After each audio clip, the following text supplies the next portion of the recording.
नमस्कार, आप देख रहे हैं प्राइम न्यूज। मैं हूं राजेश कुमार। वक्त यूके प्राइम का है। राष्ट्रीय शिक्षक दिवस के मौके पर देश के राष्ट्रपति से सम्मानित शिक्षा के क्षेत्र में बेहतर करने वाले शिक्षकों को सम्मानित किया गया, जिसमें देहरादून की सुधा पेन्यूली को इस पुरस्कार के लिए चुना गया। राष्ट्रपति द्वारा की गई घोषणा के बाद जिलाधिकारी डॉक्टर आशीष श्रीवास्तव ने सुधा को सम्मान पत्र और मेडल भेंट कर उन्हें शुभकामनाएं दी। इस पुरस्कार को हासिल कर सुधा पेन्यूली ने खुशी जाहिर करते हुए कहा कि सालों से की जा रही मेहनत का आज प्रतिफल मिला है।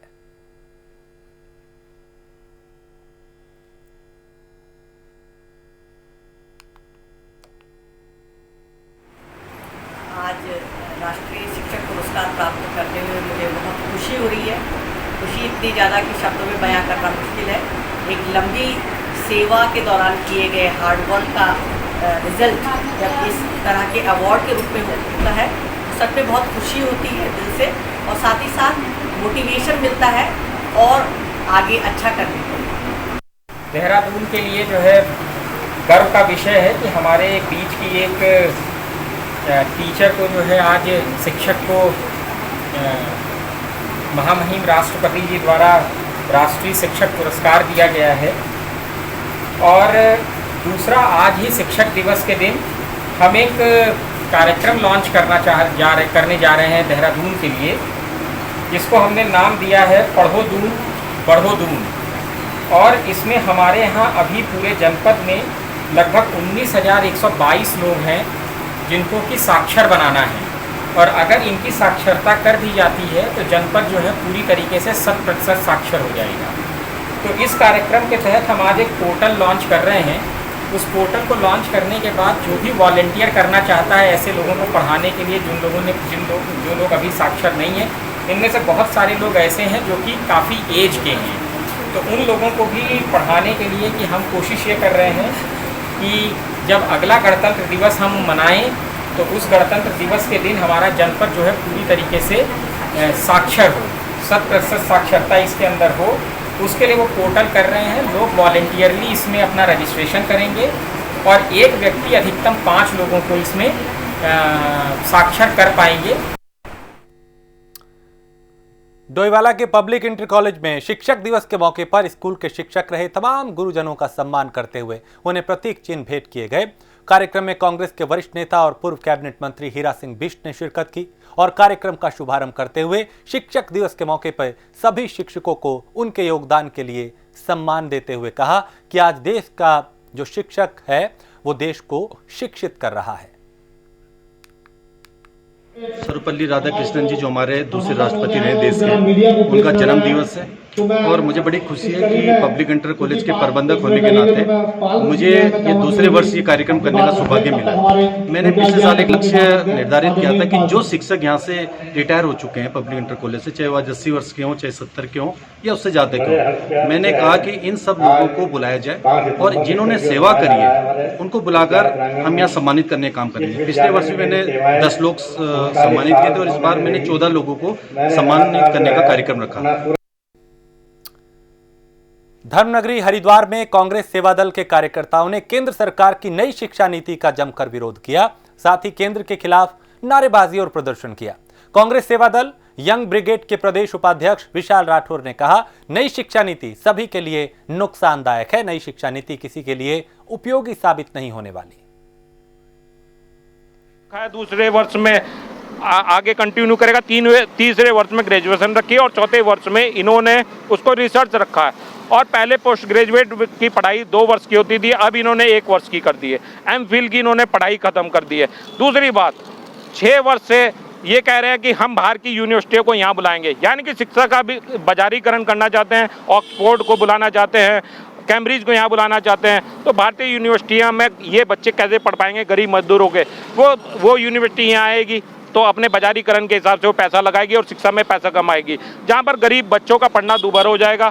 ये एक मोदी सरकार का पूंजीकरण को बढ़ावा देने के लिए शिक्षा नीति में बदलाव किया गया है। पहले 6 वर्ष से 14 वर्ष के बच्चों को शिक्षा फ्री मिलती थी और नई शिक्षा नीति से बाजारीकरण से गरीब का बच्चा गरीब ही रह जाएगा, उसको शिक्षा का अधिकार नहीं मिलेगा। डोईवाला में गन्ना किसानों का पिछले साल के पेराई सत्र का 10 करोड़ रुपए का बकाया भुगतान आज तक न होने से किसान परेशान हैं और आर्थिक स्थिति बेहद दयनीय है उनकी। वहीं किसानों की शासन प्रशासन स्तर पर हो रही अनदेखी से भी किसान अपने आप को ठगा हुआ महसूस कर रहे हैं।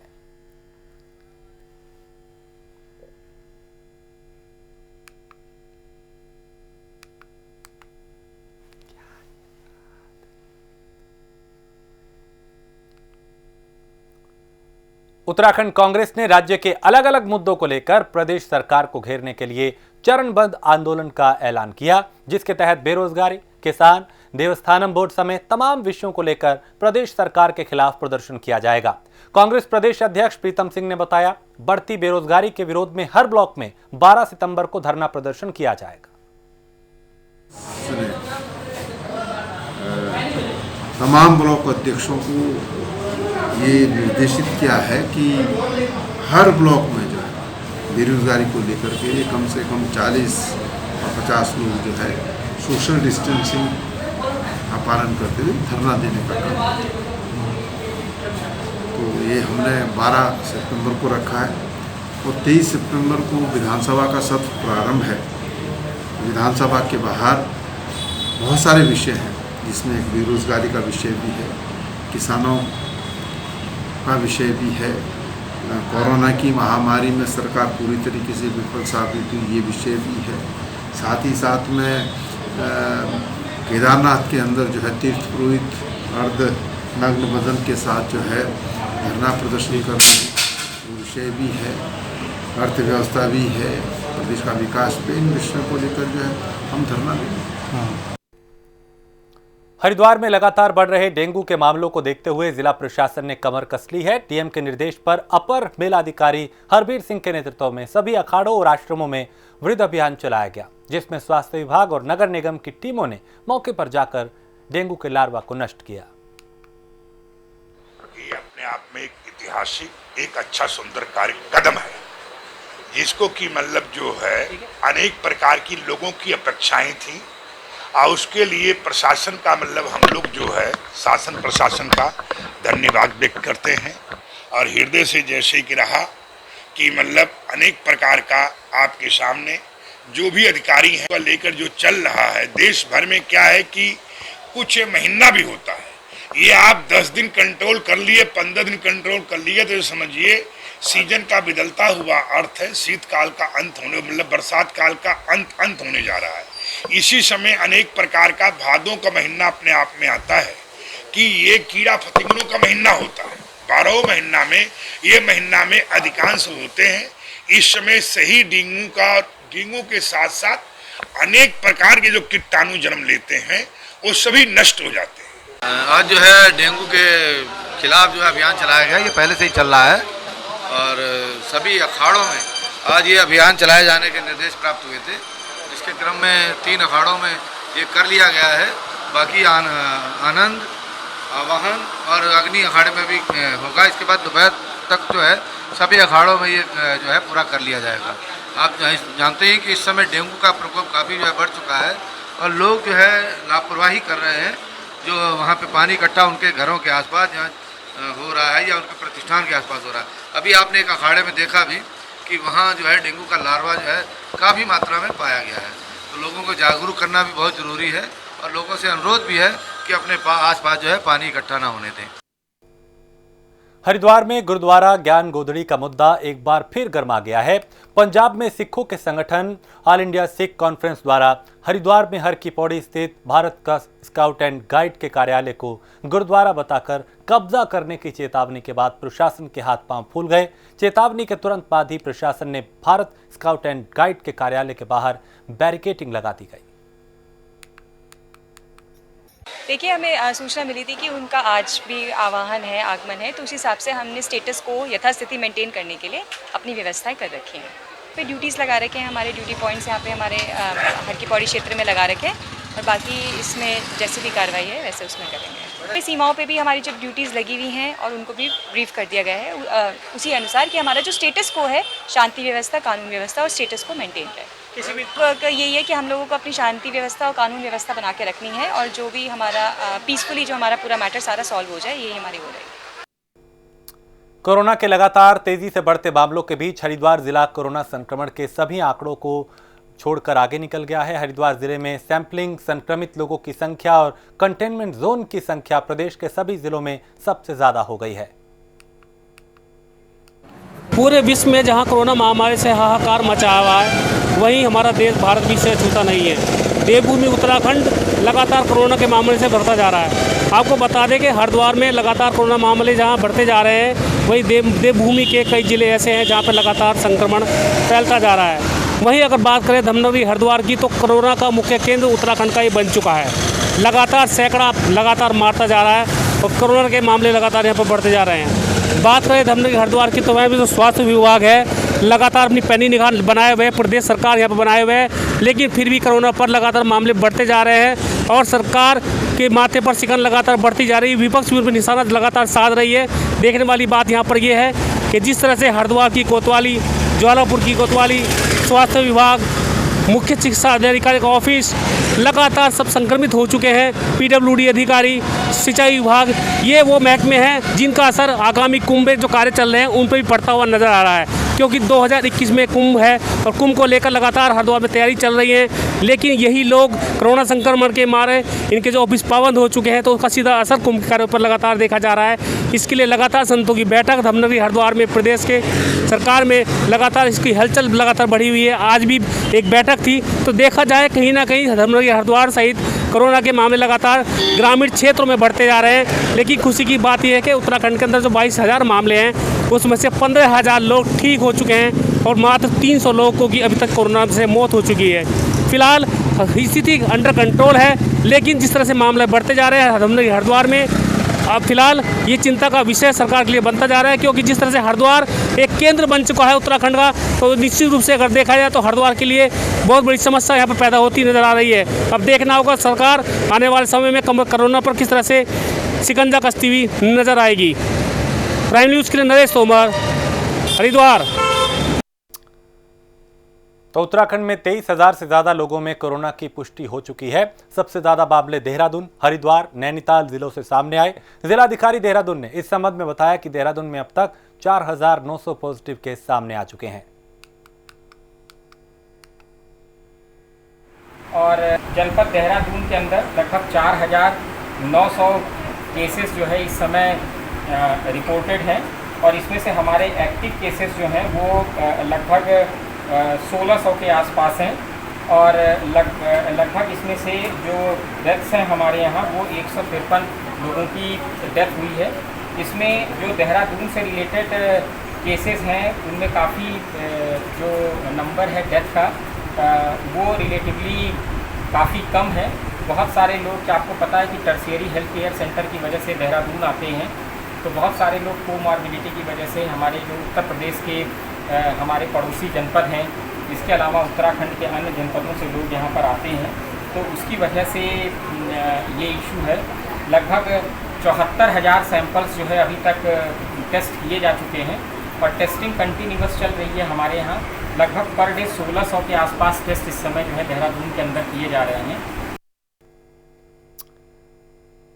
कांग्रेस ने आगामी विधानसभा चुनाव को लेकर वर्चुअल रैली के माध्यम से अपने कार्यकर्ताओं से जुड़ना शुरू कर दिया है। उत्तराखंड के सीमांत जिला चमोली में कांग्रेस पदाधिकारियों ने बैठक ली। इस बैठक में प्रदेश अध्यक्ष प्रीतम सिंह, सूर्यकांत धस्माना और कई दूसरे नेता और कार्यकर्ता भी इसका हिस्सा बने, चूंकि मकसद यही था कि कैसे जुड़ा जाए।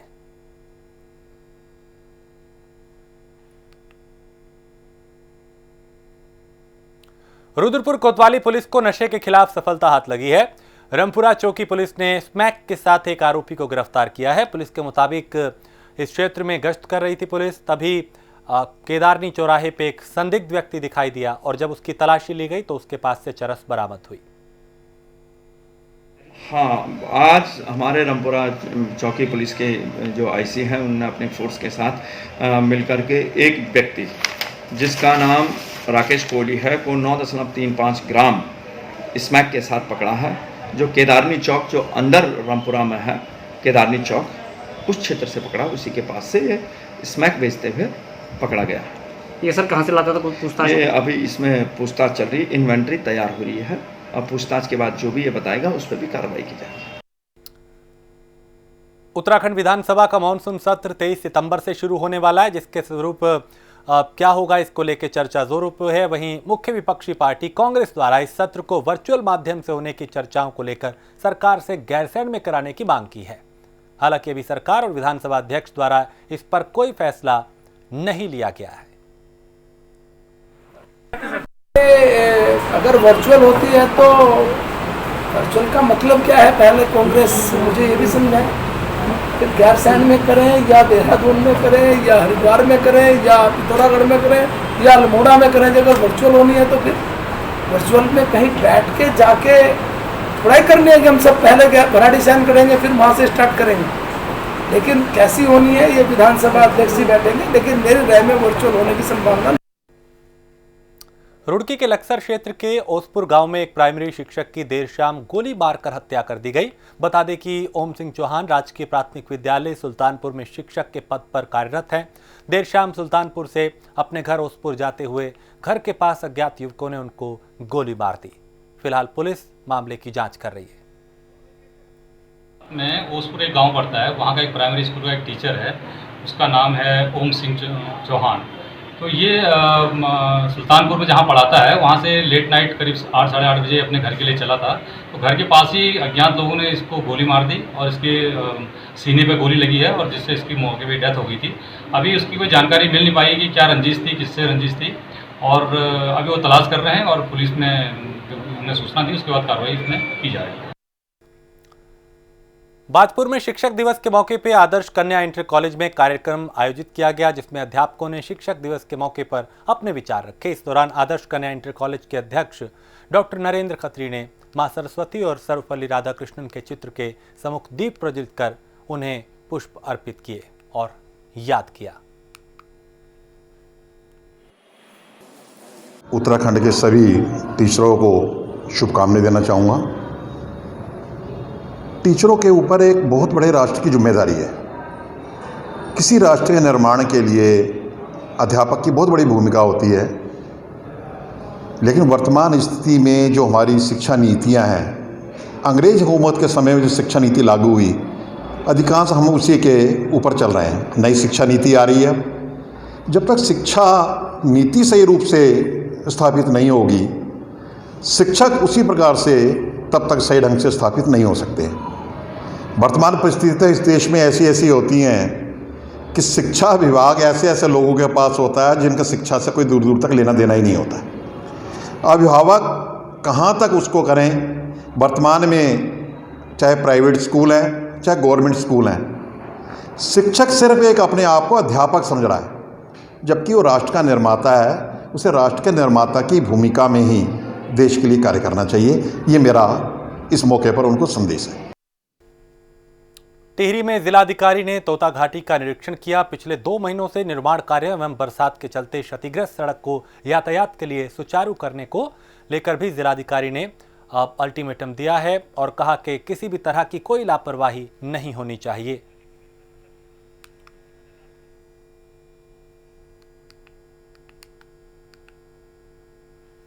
तो क्षतिग्रस्त सड़कों को सुचारू करने के लिए निर्देश दिए गए। स्लाइडिंग के चलते सड़कों की हालत खस्ता हो चुकी है और इसको लेकर जिलाधिकारी गंभीर है।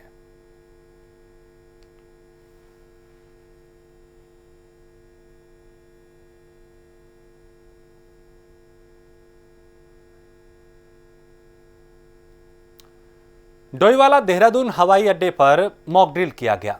हवाई सेवा और यात्रियों को लेकर यह मॉक ड्रिल किया गया। दुर्घटना या इमरजेंसी पड़ने पर किस तरीके से रेस्क्यू किया जाएगा, इसकी तैयारियों को परखा गया। इसे लेकर एयरपोर्ट की सुरक्षा व्यवस्था को परखा गया। एसडीआरएफ ने ये मॉक ड्रिल किया।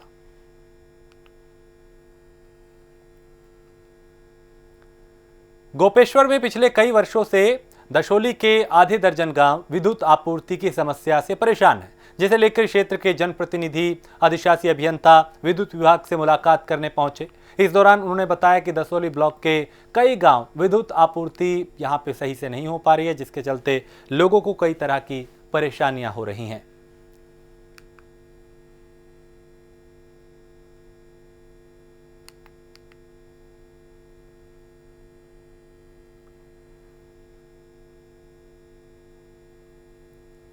उत्तरकाशी के कोट रोड में सड़क धंस जाने से डंपर एक झोपड़ी में जा घुसा। झोपड़ी में 3 लोग दब गए। घटना की सूचना मिलते ही पुलिस मौके पर पहुंची और फौरन रेस्क्यू में जुट गई। बताया जा रहा है कि झोपड़ी में दबे व्यक्ति को निकाल लिया गया है, जिसे नजदीकी अस्पताल में भर्ती कराया गया।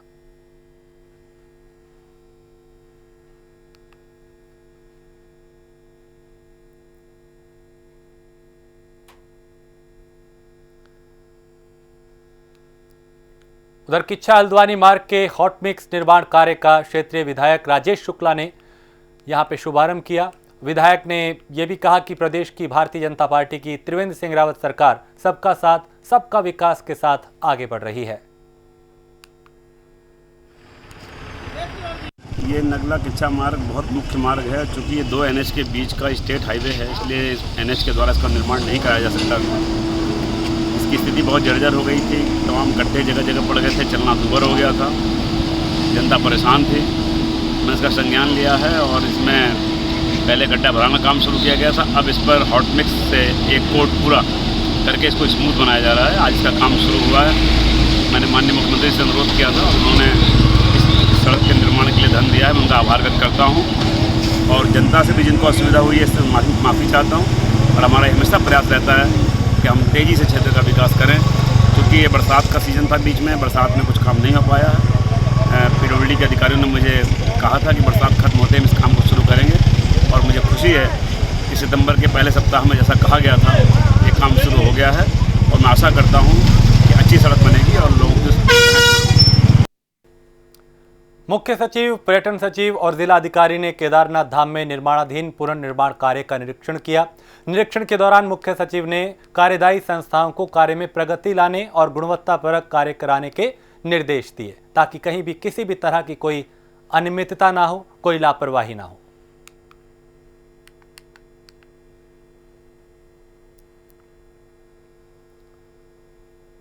मसूरी नगर पालिका और स्थानीय प्रशासन ने मसूरी टिहरी बाईपास पर बनाए गए 40 फ्लैट में से 18 अवैध फ्लैट को बलपूर्वक खाली करा लिया। इस दौरान मसूरी SDM और अधिशासी अधिकारी के नेतृत्व में पालिका की टीम द्वारा फ्लैट के अंदर रखे लोगों के सामान को बाहर निकालकर फ्लैट को सील किया गया।